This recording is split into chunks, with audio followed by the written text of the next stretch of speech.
As well as that, what I would also like to share is my journey as being the PhD representative, and also, gaining academic employment and other things that I'm doing at the moment that I'll share.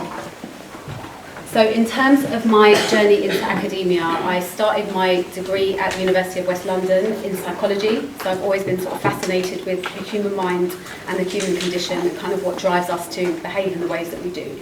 So I did my psychology degree at UWL, and I loved it. I had a great experience there. And then what I did after that was, I suppose, a bit untraditional in that I skipped my master's and I went straight on to doing a PhD. So I applied for a studentship at GCU. I began my PhD in 2017, and it was an interdisciplinary PhD. So it was in psychology, but also in fashion, and I was looking at Muslim women's experiences of Islamophobia and how they were kind of navigating the conflicting representations between Islamophobic hate crime, which was on the rise, and also modest fashion, which was emerging, and positive images, and how they kind of understand and make sense of those conflicting representations. So what I did was use participatory action research. How many people have heard of that? Here, raise your hands. Quite a few. So I used that, and I also used a method called photo voice. I don't know if anyone's heard of that as well.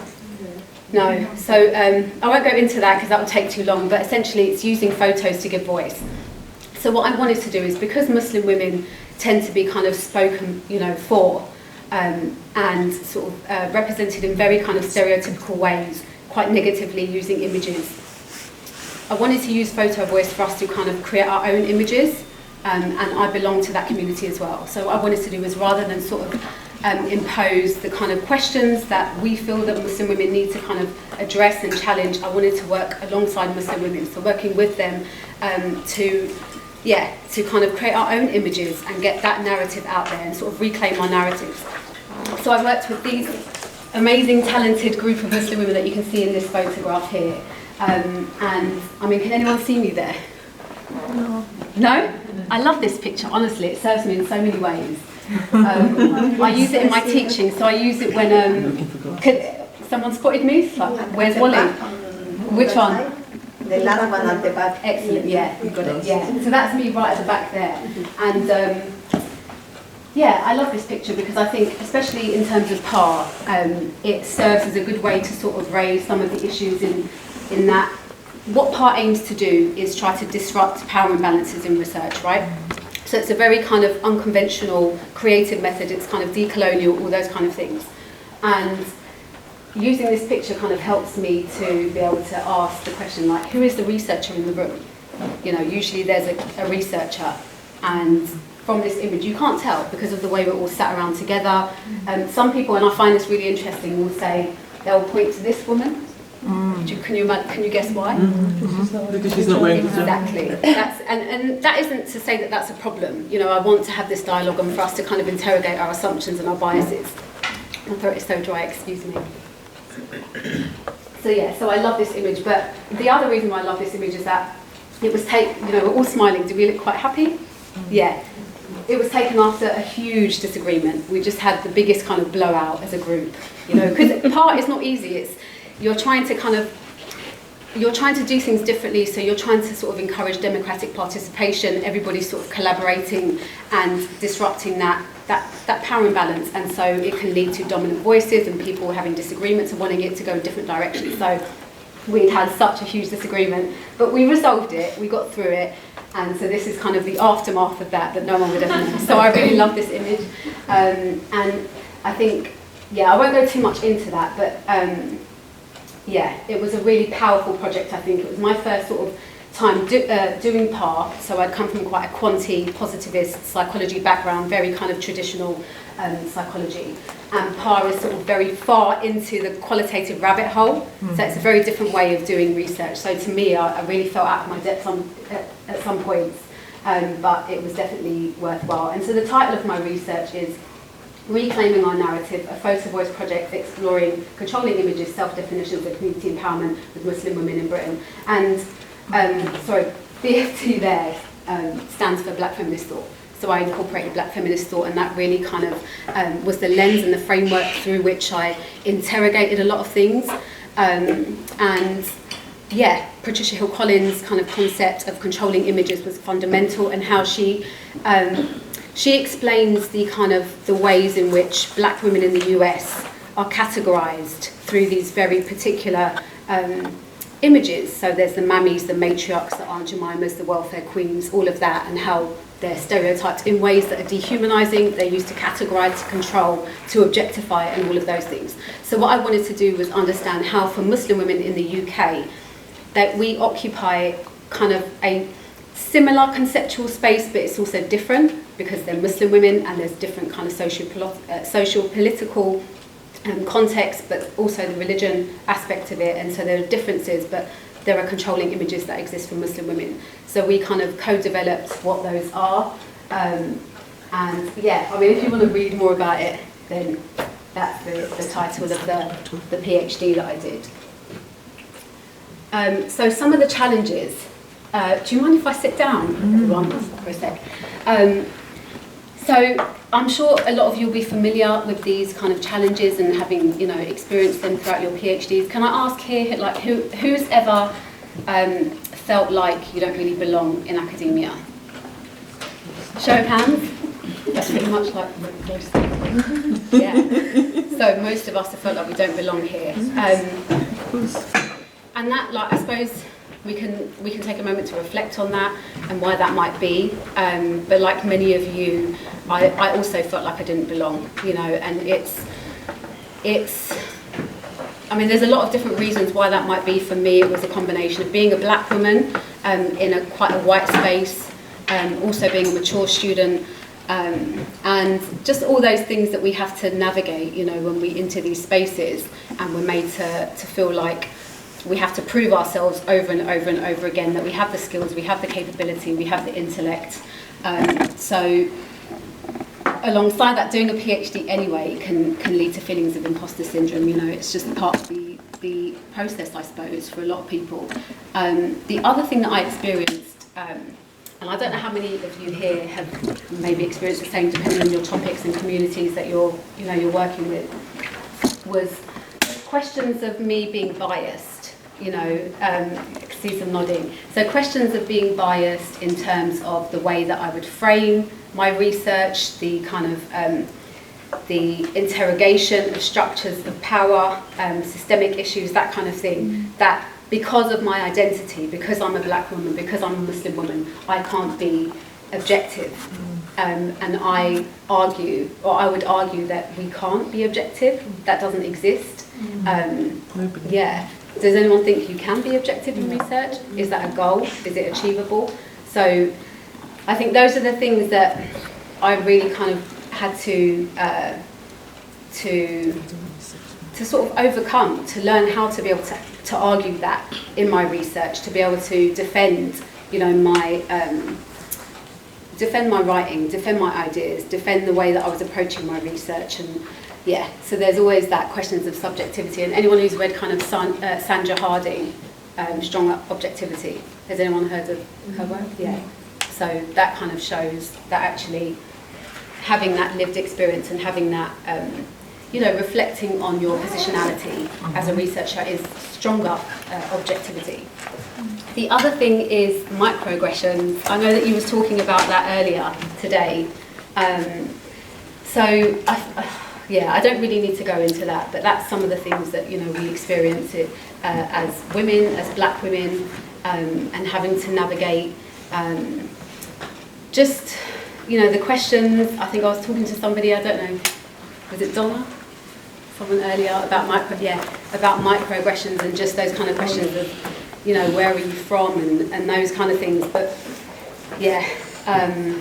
That was another thing I had to overcome and still have to overcome. But I think one of the things for me that I realised I had to do was to find my voice and really kind of figure out what I was willing to accept and whether I could be silent, in the face of intersectional injustice. And for me personally, it wasn't something I was willing to accept. So at my university, I found that I was the only home student amongst everyone around me was international, and I went to a smaller kind of satellite campus. So the main campus was somewhere else.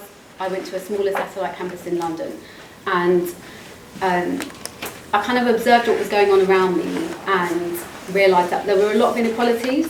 So I would see my PhD colleagues, all of them were international, going through a lot of difficulties that maybe I didn't face as a home student. So I recognised that I had some privilege in comparison, and I decided that I wanted to kind of create a community where we felt empowered. So before going out to kind of empower or use this social justice decolonial approach with a community of Muslim women, I kind of recognised, hang on, we have a problem here.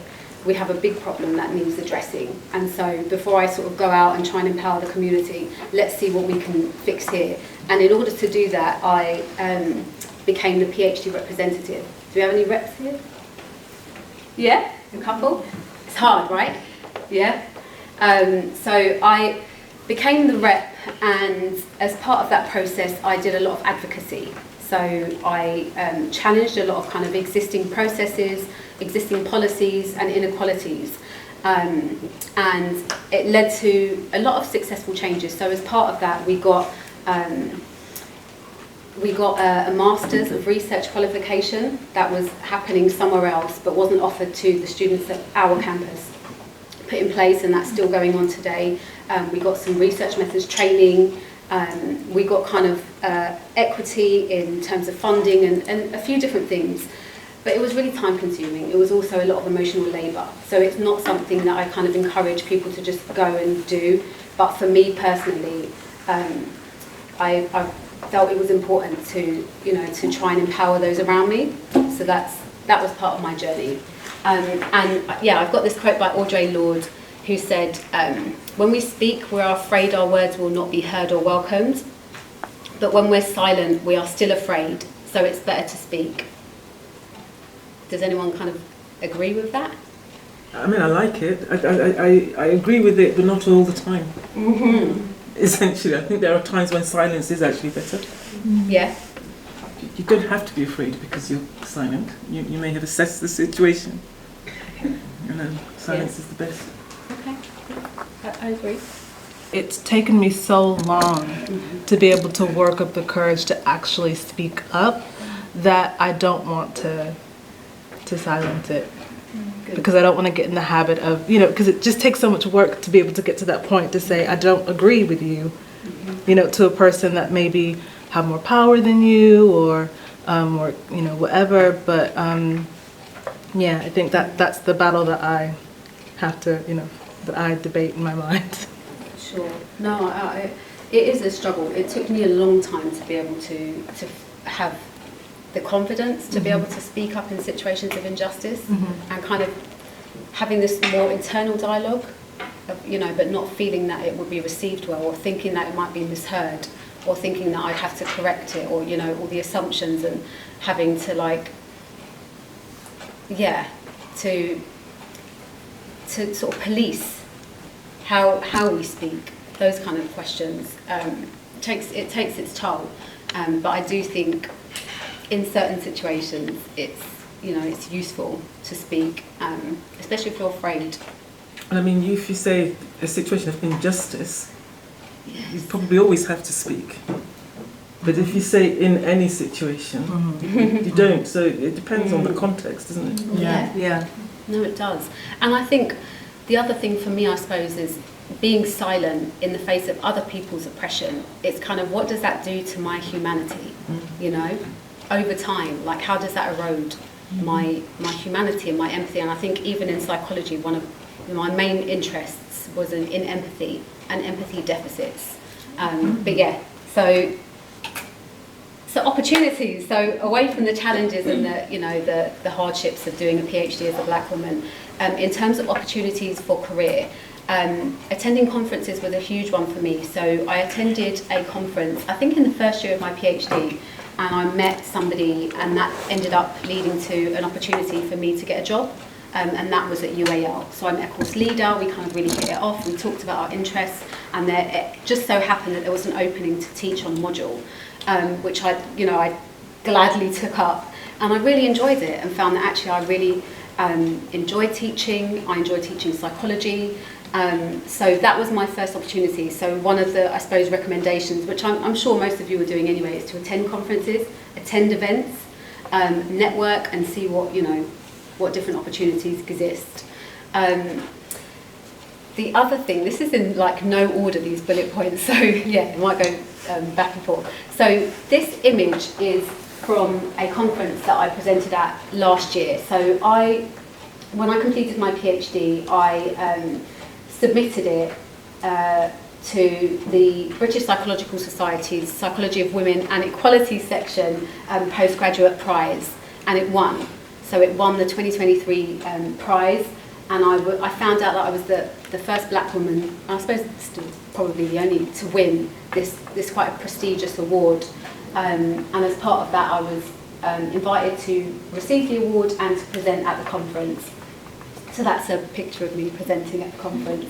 And I've also published, so obviously these are kind of things that I'm sure you've heard of, the things that you kind of need to do, that need to go on your CV and that kind of thing, publications, publish or perish, and all of that stuff. So I have, I'll talk about it in a sec, but I've published a chapter in a book, and I think Uma mentioned that actually at the start.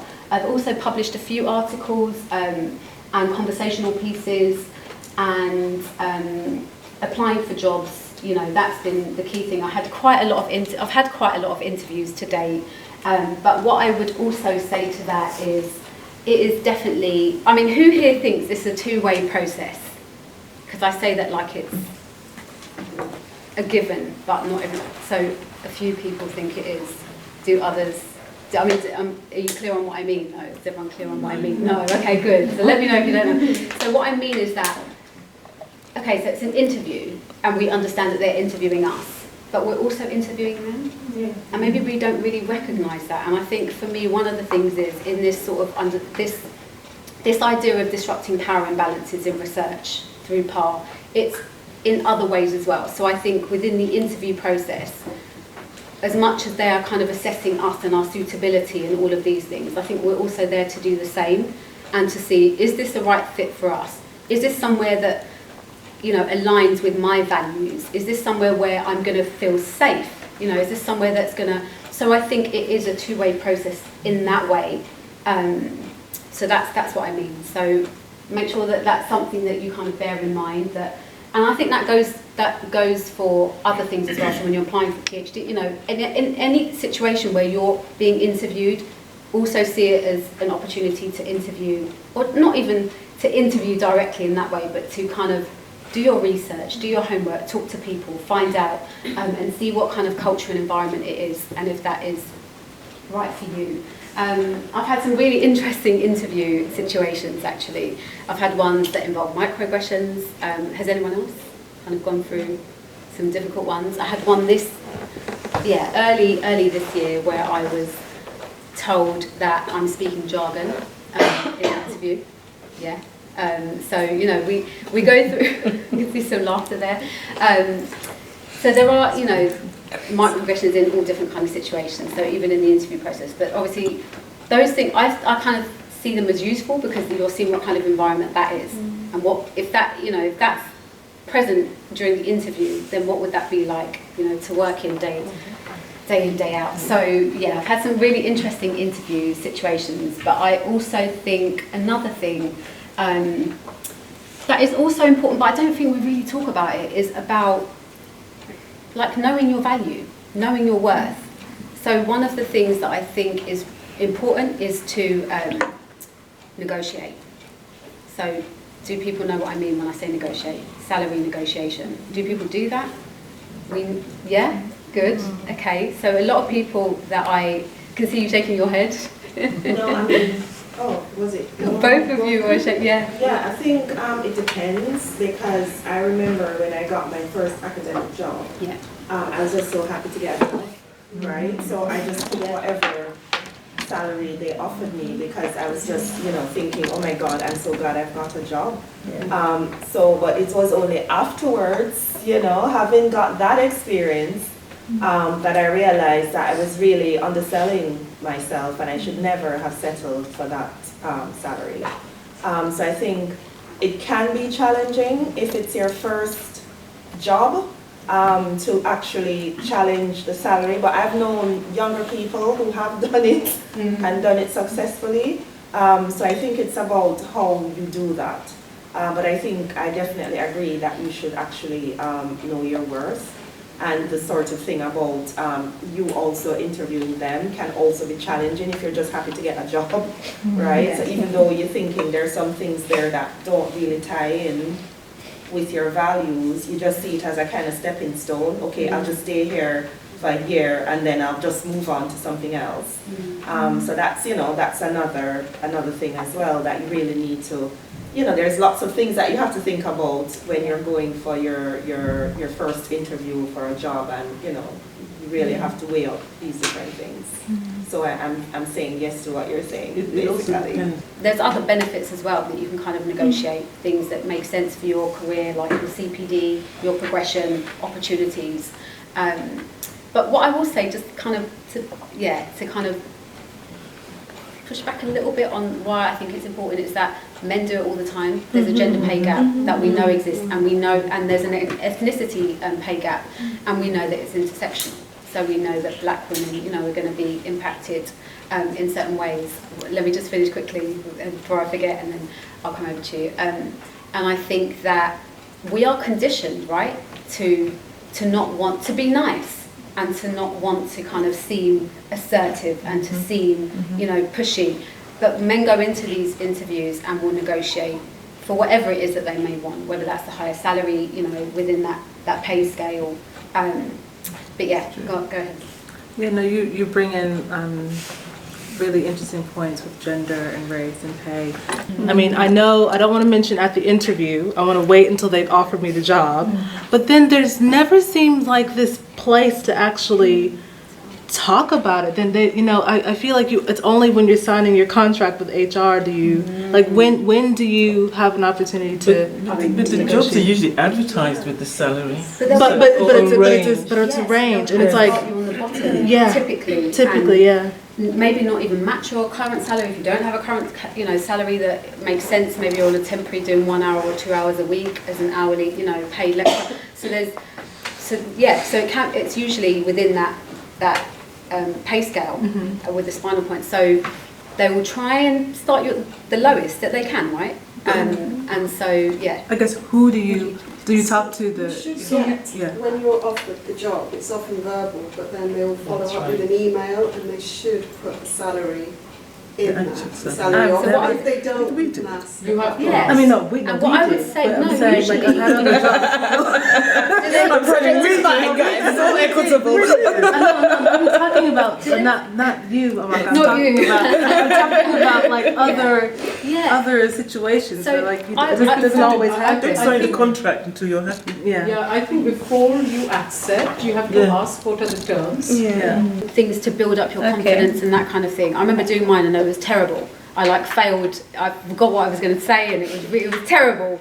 But it builds you up, and over time you can sort of look at other things and find out what other kind of competitions. I think the reason why I suppose it's helpful is that we all know the landscape. It's really competitive, right? Trying to access a job. It's not enough to now have publications. You need to have all of these things. You need to have a book, you need to have this, you need to have that. So anything that I suppose that helps you stand out is useful. A book too? No, do you know that? I mean, even to apply to get onto a PhD now, the standards seem to be crazy. So really competitive. So if there are any things that you can do, whether it's 3-minute thesis or being a rep, whatever it is that you want to do, then I think it helps, doesn't it, to go on your CV, or even joining a committee.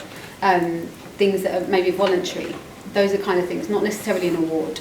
But yeah, so have we covered all of that? So I've done a lot of lecturing, I've done a lot of supervision. Before starting here, I've taught at so many places. So I taught at where I did my PhD at GCU. I've taught at UWL where I did my psychology degree, so I've kept really good relationships with my lecturers, my supervisors, and I've managed to get opportunities through that. I've also taught at UAL, I'm trying to remember the acronyms, University of the Arts. Has anyone heard of it?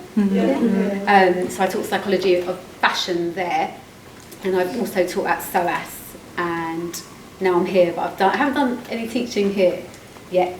So yes, so that's where I've taught, and I've done supervision as well. So I've done dissertation supervision, and yeah, like I've done a lot. So it's not really my first academic post. It's just different opportunities that I've had to teach and to lecture and to just find out what I enjoy. And I found that I really do enjoy teaching. Maybe not undergraduates so much, but more postgraduates that need a bit less hand-holding and stuff. And yeah, one of those is the collective knowledge production, where I kind of have worked with a group of black academics and PhD researchers to provide kind of peer review for our publications, and we kind of review each other's work. The other thing is, I don't know if anyone has heard of Leading Roots, who did the broken... I'm sure you guys. Sorry. Not you guys. Sorry. I'm joking. Yeah, so they did the Broken Pipeline report, but they also do a lot of kind of, just a lot of support stuff and events and programmes and initiatives for black students in the UK. And yeah, they did publish the Broken Pipeline, which I know that Generation Delta is very familiar with, and sort of building on that. And so they host a seminar series. Well, I co-host it now. So I do that with William Akat, who's at Birkbeck, and he's been doing it for a number of years, and I joined this year. And we do that, and it's open to PhD students and even masters across the UK. So once a month on a Thursday, usually the first Thursday, sometimes the second, if it's like the start of Jan or a weird timing, we might do the second, but it's 6:30 to 8. And it's a space for graduate students to come and get support and present their research, listen to guest speakers. So who did we have last week? We had Gillian Stokes from UCL. She came last week. We have Stella Dadsey coming in Jan. Is anyone? Oh. I know, everyone got really excited when we announced that. They were like, ah! So yeah, she's like an activist and quite welcome to come. And it's online, so it's easy to kind of access. We've got Professor Anne Phoenix as well giving a talk next year. Very hard, very busy woman who was my external examiner for my PhD. And she, like, I still find this fascinating. She's examined, because they have to write how many of the PhD vivas they've done. She's done like hundreds over 30 years. It was like over 200 vivas she's examined. Vivas, has she? Mm-hmm. Yes. So What's the name of this? The first it is called the collective. Is that the collective knowledge production? That's a different group that I'm part of. That's kind of a different thing that is run by Gabriella Beckles-Raymond, Dr. Gabby, she's my friend. So. And then the African Diaspora Postgraduate Seminar Series is with Leading Roots. So it's on their website. So if you go to that website, they do the Future Scholars thing, they do so many things, but this is a specific thing aimed at PhD, African, those who are racialised as black. And yeah, it's an amazing thing. So yeah, and that's what I'm doing now, PAR training and development. And yeah, I suppose the core values of that are kind of like humanity, collaboration, social justice, and that's kind of the things that I'm really interested in. So that kind of feeds into, it's all kind of linked, yeah. Oh, I forgot about this. This is the book. So has anyone come across it? Yeah? Has anyone read it? I'm reading it now. You're not? I went to the book launch. At the British Library? Yeah, in the British Library. Yeah, With William and everyone? Yeah. Yay. Because I worked with William Akalu before. No. But at Birkbeck actually. Oh, really? Yeah. Some of the stories were really heartbreaking, but that, it's the nature. For some of them, it's more kind of uplifting. So it's got a range of different stories. My one is called Fighting the Power. So, yeah. So that's kind of what I did during my PhD. So it talks about my journey as the PhD rep and kind of the battle that we went on. So yeah, if anyone wants to get it or convince your departments to get it, it's available at Bristol Policy Press. Uma, all of you guys, convince your departments to get it. Yeah, it's a really useful kind of book, and it's quite groundbreaking. There's nothing like it. So I think that is these are kind of the stories that I think more people need to hear about what it's really like, the reality. So yes, I contributed to that, and I feel like we're done wrapping up. Oh yeah, no, I had a question, but I don't know if we'll have time for that. But I suppose maybe something to reflect on, to go away and think about. But what kind of academia or what kind of academic community do we actually want to build? Is it about I suppose for me anyway, I can only speak for me, but something for us to think about is it just about personal success? Is it just about getting, you know, the PhD? Is it just about the kind of the accolades and the accomplishments in an individualistic way? Or is it more than that? Is it about building something different? Is it about creating, you know, change? And I think for me, that's really what it is about. It's about kind of uplifting others, challenging the status quo, being disruptive, probably. And so, yeah, I don't know if anyone wants to answer that, or if we have time. I don't think we do. Are there any questions then? Thank you so much for listening.